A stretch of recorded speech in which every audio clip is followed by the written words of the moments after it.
Welcome back, everyone.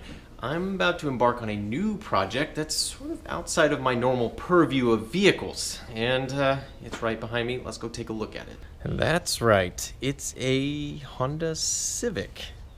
Alright, stay with me here. Yes, it's just a normal looking Honda Civic, but this is in fact a hybrid Honda Civic. Okay, that's even more strange. Why am I dealing with a hybrid? Well, it turns out that this hybrid has a 5-speed manual transmission.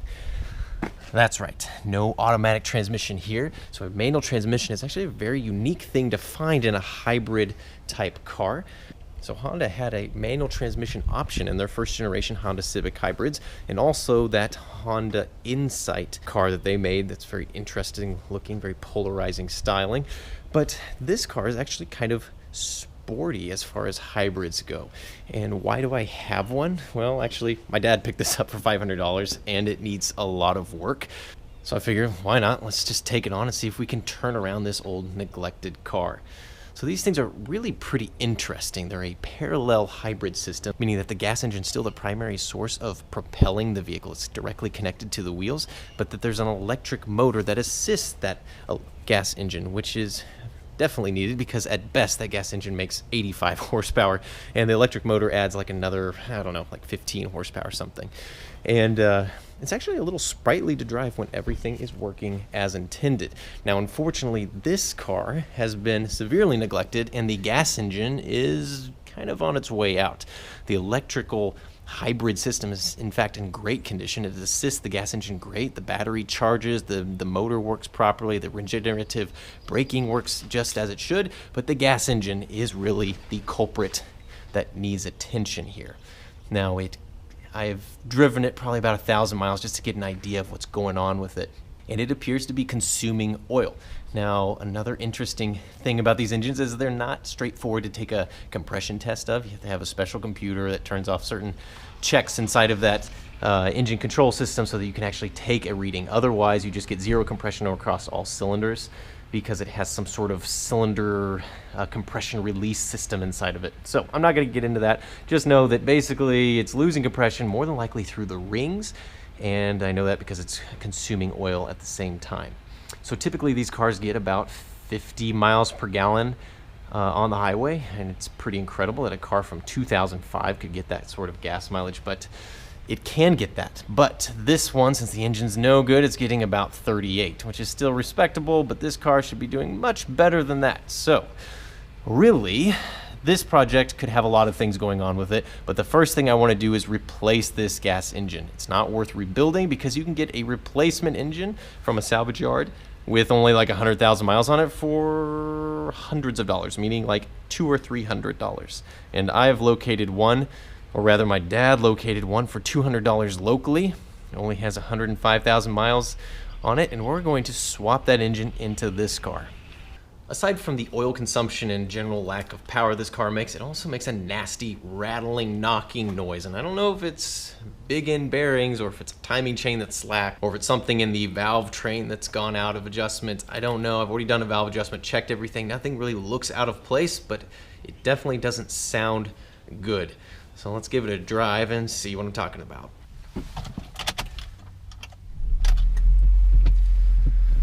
All right. So at idle, the engine sounds really quiet for the most part. Let's put the clutch in. You can already tell that something's going on, probably with a throwout bearing on this, which is adding to the bad noise it makes. Let's put it in first.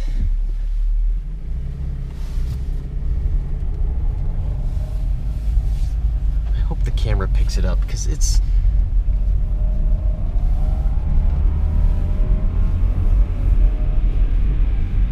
here. It makes some sort of nasty blender almost noise.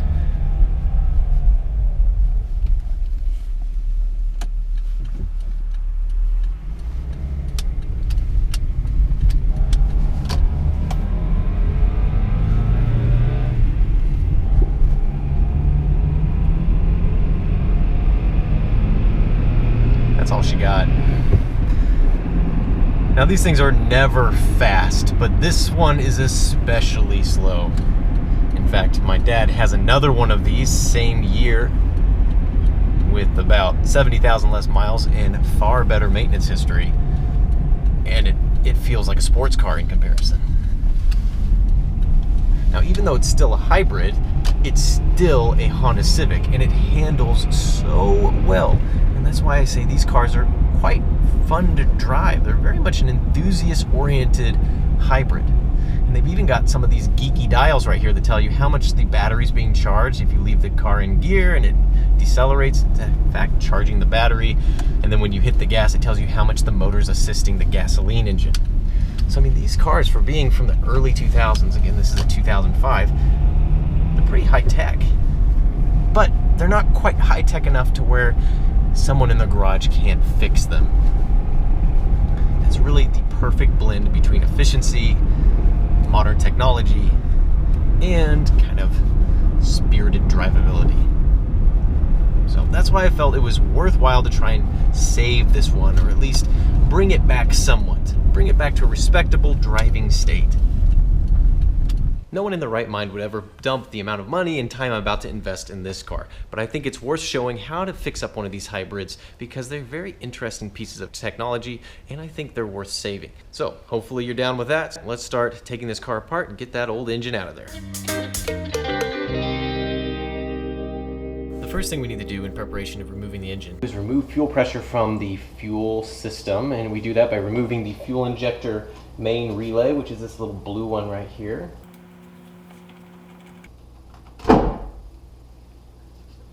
And then we start the car and let it run until it dies, meaning it no longer has fuel pressure.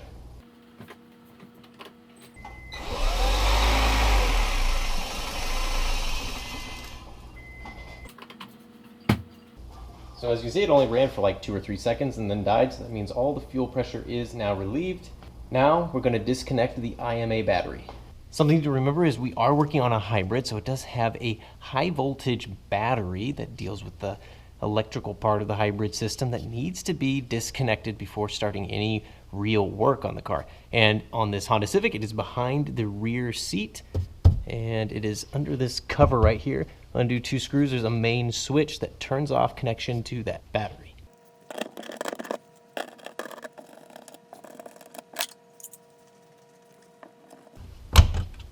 You gotta take out this little red tab that locks the switch in position, then you put it back in there once it's in the off position. And now the battery has been disconnected from the car. Okay, now we're going to remove the ancillary covers and wiring harness brackets and all of that so that we kind of free up the engine bay area.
Here she is, the new engine.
So the old engine is out and the new engine is right beside it. Let's take a look.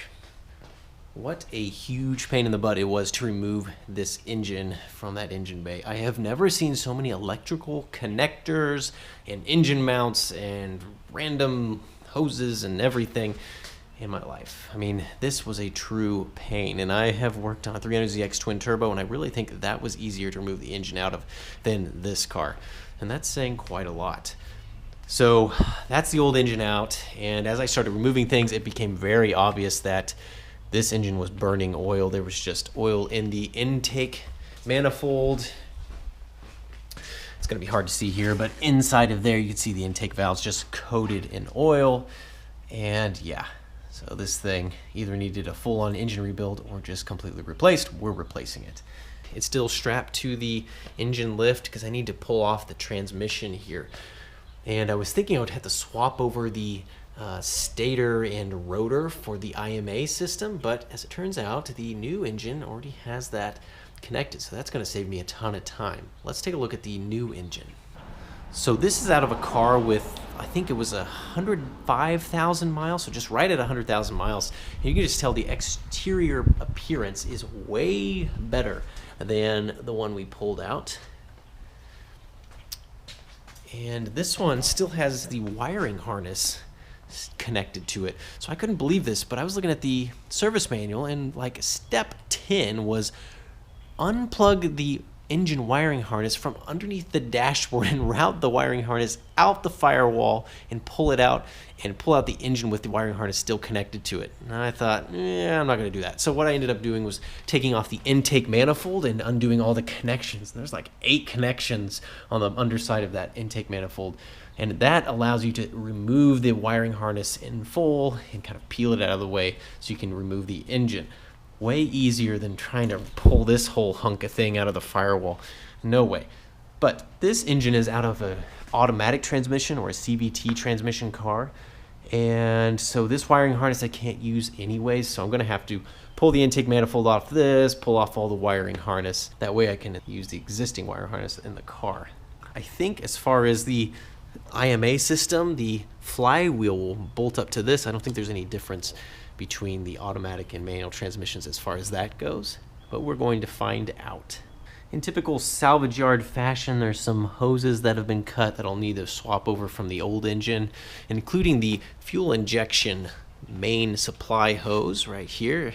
There's a quick release fitting about 6 inches from the point they cut it. So I will need to pull off the entire fuel rail from the old engine and put it onto this engine. That's just what you get with a salvage yard engine, but the first step I need to do here is basically start stripping off the front side of this engine intake manifold and remove the wiring harness while I'm doing all of that. Now, as to be expected with any repair job as big as this, you have to start throwing in new parts. You wouldn't just reassemble everything with some old leaky gaskets and seals or old engine mounts. You want to take advantage of having everything disassembled and throwing in new parts just to ensure the longevity of your repair. So the first thing we have over here is a complete engine gasket set for that 1.3 liter Honda engine. And this includes a head gasket, all the seals and various gaskets. I wasn't sure what I would actually need to disassemble on the engine to get everything out, so I just ordered this to ensure I'd have everything to reassemble it. So this was like $120, and that was even discounted on eBay. Not exactly a cheap thing for considering it's just gaskets, but it is a necessity if you're going to be removing and replacing an engine. Next over here we have a bunch of fluids, the Honda specific fluids. Here's a, looks like an exhaust manifold gasket. And then we have a new engine oil filter, again Honda. And right here, 2 gallons of the Type 2 Honda antifreeze. It's blue. This system takes not quite 2 gallons. And then 2 quarts of the Honda manual transmission fluid. Of course, we emptied out the transmission fluid in order to remove it. And then various pieces of hardware. When I was getting into the exhaust system, I figured I would have broken everything there, or would have had a seized nut or something like that. So I went ahead and ordered a complete fresh set of exhaust bolt hardware. And then over here are brand new engine mounts and various other parts like suspension items that ultimately were really worn out, that I knew if I'm going to get in there I might as well replace them. So here's 2 new ball joints. The ones on the car have split boots, so these will be replaced. And then we have a new sway bar end link. The one, as I was disassembling it, I had to cut it off because the nuts were seized in place.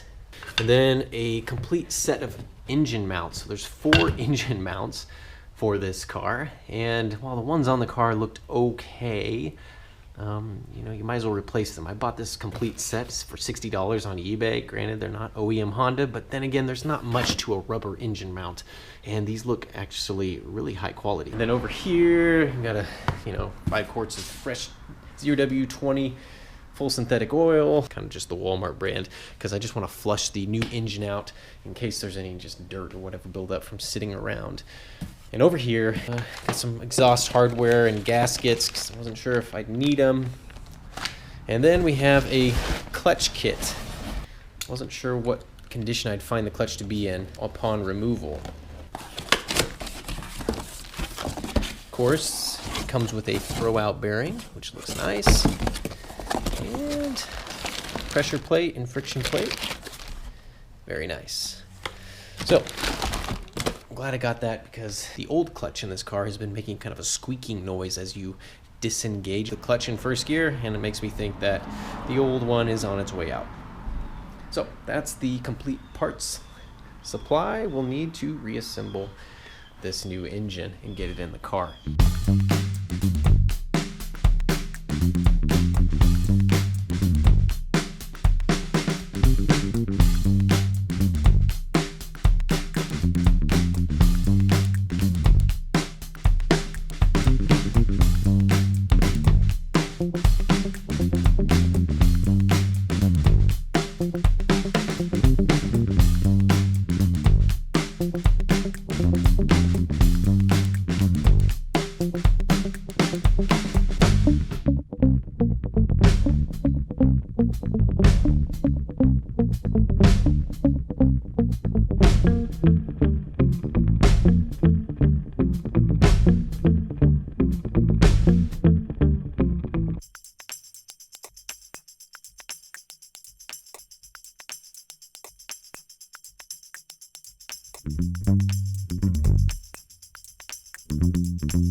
clutch installed on the new engine and the transmission bolted up to it.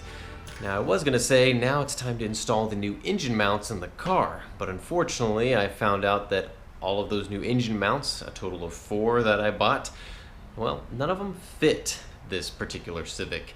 And that's kind of what you get when you buy stuff on eBay that says it fits a long list of Honda Civics in a certain year range. I found out that these particular engine mounts don't in fact fit the hybrid Honda Civic.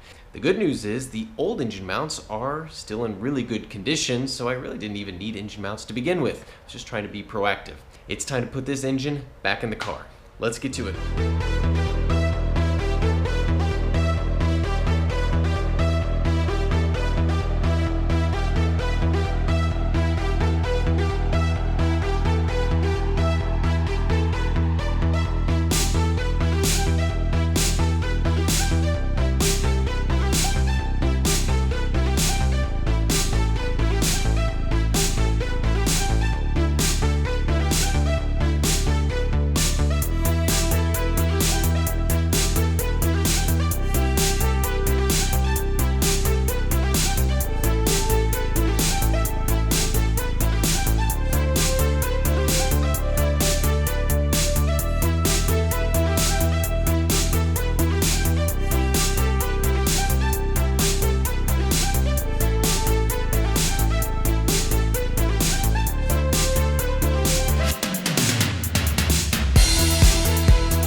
So as with any big project, you're bound to do extra work because while you're in there, you find something that needs repaired, so you might as well just replace it. And on this one, that turns out to be the lower ball joints. So I got in here and saw that the lower ball joint boots were split and they don't have much life left in them at all. So I bought some new lower ball joints, so we're gonna go ahead and replace these right now before we put the half shafts back in place. So let's do it.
Now that sounds pretty good.